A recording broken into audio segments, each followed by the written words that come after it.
السلام علیکم دوستو، میرا نام ہے عمر مصطفیٰ۔ آپ دیکھ رہے ہیں cricket news hub YouTube channel. دوستو، قومی ٹیم کے کپتان بابر اعظم اور ہیڈ کوچ مصباح الحق کے درمیان شدید بحث۔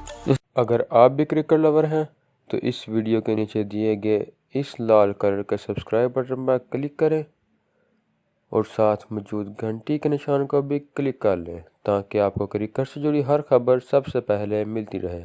دوستو، قومی ٹیم کے کپتان بابر اعظم اور ہیڈ کوچ مصباح الحق کے درمیان شدید جھڑپ۔ مصباح آسٹریلیا کے خلاف تیسرے ٹی20 میچ میں عرفان اور وہاب ریاض کو کھلانے پر بزید تھے، جبکہ بابر نے سخت موقف اختیار کرتے ہوئے دونوں کھلاڑیوں کو ٹیم سے ڈراپ کر دیا۔ تفصیلات کے مطابق پاکستان کرکٹ ٹیم کے کپتان بابر اعظم اور قومی ٹیم کے head coach chief selector Misbah ul Haq کے درمیان جھڑپ ہونے کا انکشاف ہوا ہے۔ ذرائع کے مطابق بابر اعظم اور مصباح الحق کے درمیان آسٹریلیا کے خلاف ٹی20 سیریز کے تیسرے میچ سے قبل گرما گرم بحث ہوئی تھی۔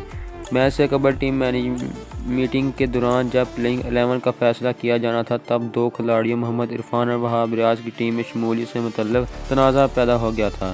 مایوس کن کارکردگی کے باعث بابر اعظم محمد عرفان اور وہاب ریاض کو آسٹریلیا کے خلاف تیسرے ٹی20 میچ کھلانے کے لیے راضی نہیں تھے۔ تاہم قومی ٹیم کے کوچ مصباح الحق ہر حال میں دونوں فاسٹ بولرز کو سیریز کے آخری میچ میں بھی موقع دینا چاہتے تھے۔ اس حوالے سے کوچ اور کپتان کے درمیان کافی دیر تک بحث جاری رہی اور گرما گرمی بھی ہوئی۔ بعد ازاں بابر اعظم اپنی بات منوانے میں کامیاب رہے اور وہاب ریاض اور محمد عرفان کی جگہ آل راؤنڈر خوشدل شاہ اور فاسٹ بولر موسیٰ خان کو ٹیم میں شامل کیا گیا۔ تاہم بدقسمتی سے اس کے باوجود پاکستان آسٹریلیا کے خلاف تیسرے میچ میں شکست 2-4 ہو کر سیریز ہار گیا۔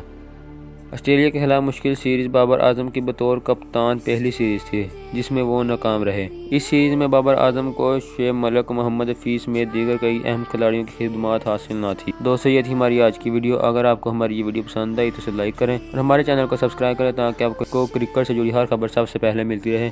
دوستو، ملتے ہیں اپنی اگلی ویڈیو میں۔ خدا حافظ۔